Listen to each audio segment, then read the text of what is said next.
So this is a similar property. We have the quotient rule.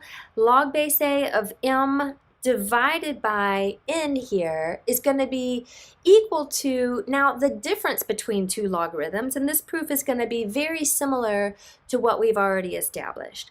So we'll start the same way by letting cap A be equal to the complicated quantity that occurs in the proof, log base A of m, and cap B be equal to, again, that another complicated quantity that occurs in the proof, so log base A of n. And as a consequence of these substitutions, we get another substitution for free, which is a to the cap A power is equal to m, and as well, we'll start with the base A, raise that to the b power, and get n, so a to the cap b is equal to n.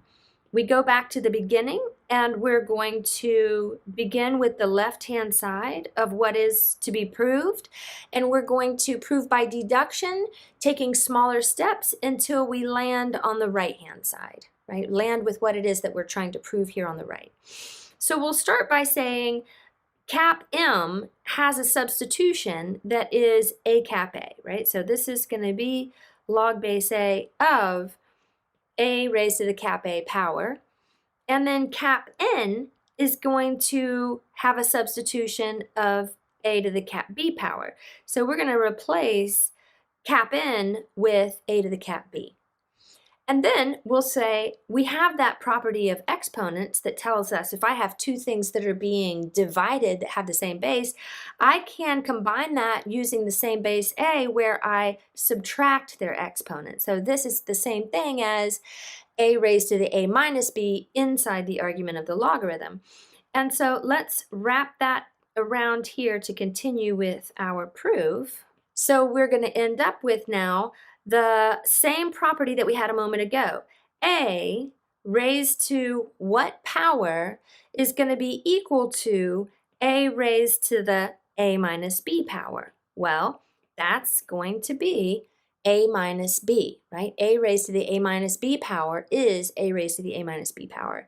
So now we back substitute, going back to what a represented originally. Well, originally we had a being equal to the log base A of m, and originally we had cap B be equaling to the log base A of n, and so we'll replace that. Cap A is the log base A of m, and cap B is the log base A of n. And remember, we started this all off with the left-hand side, which was the log base A of m divided by n, and that's equal to what we have now. So this is proven, and we'll finish it off with this little box here, or again, you might in some textbooks see QED marking the end of a proof.